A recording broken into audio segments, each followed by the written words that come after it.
الحمد لله نحمده ونستعينه ونستغفره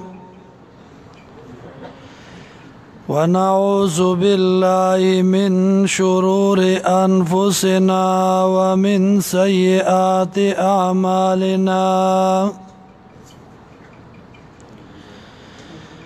من يهده الله فلا مضل له ومن يضلله فلا هادي له ونشهد أن لا إله إلا الله وحده لا شريك له ونشهد أن سيدنا وسندنا ومولانا محمدا عبده ورسوله صلى الله تعالى عليه وعلى آله وسلم وقال النبي صلى الله عليه وسلم من أطاعني فقد أطاع الله ومن عصاني فقد عصى الله. زما عزتمندو مسلمانانو رونو دا الله رب العالمین شي نن الله رب العزت آغا امید او تمنا زمونږ پورا کړه.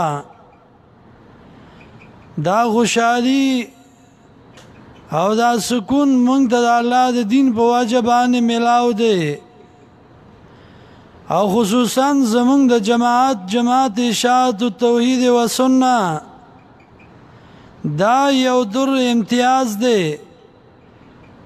چې کوم ځای کې وي نو د قرآن به یا ښیي او یا به قرآن زده کوي.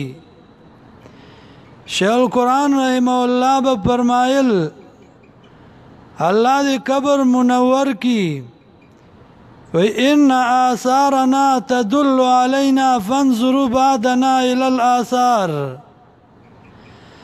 زمان رستو زمان نخو تا گورئی زمان نخی و پا ما بانی گواہی کئی نن کاغی با دنیا کی نشتا خو گوٹ گوٹ تا داغی اغا آواز اللہ رب العزت رساو کارزای کی مرګری قرآن راغستی و یاره د قرآن درس کو دا بل جماعت کی نشتا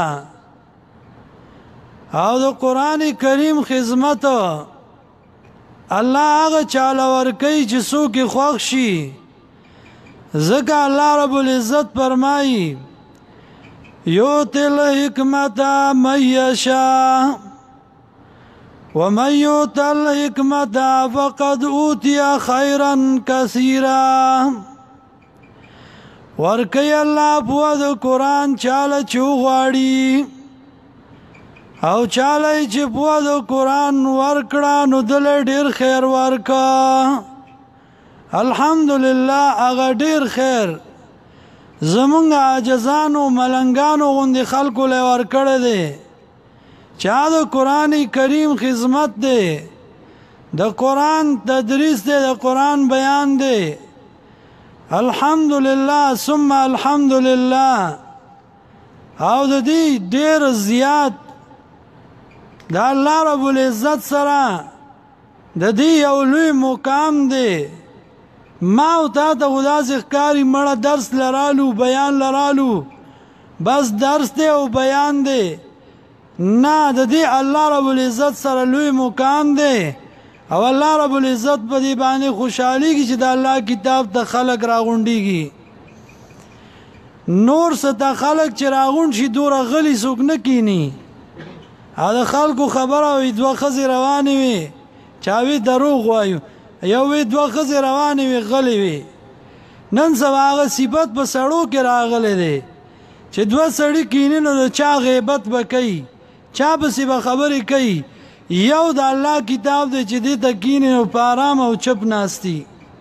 دا د الله د کتاب ژوندی معجزه ده چې د قران کریم اوریدلو ته خلق په توجه سره ناستي او ستړي کیږي نه. الحمدلله مرګري د مازیګر نه لګیا دي، د ماسپخین نه، بلکې یو ځای بیان وشي نو بل ځای ته لاړ شي، بل ځای وشي نو بل ځای ته لاړ شي. دا یو مینه ده، یو جذبه ده د قرآن. الله رب العزت دی دا جذبه زمونږه تر قیامت پورې قائم او دائم ساتي. او الله رب العزت دی زمونږه عقیده او عمل قرآن او سنت مطابق کی، چې مون مکمل قرآن او سنت مطابق خپل زندگی تیر کو. زه علامه احمد جمشید صاحب لا دعوت ورکوم چې راشي خطابو کی، ستاسو ټیم ناخلم او زکه او داغي او ستاسو په میانس کې نه حل کېږم چې هغه تاسو ته د قرآن سنت هغه ملغلري وړاندې کی.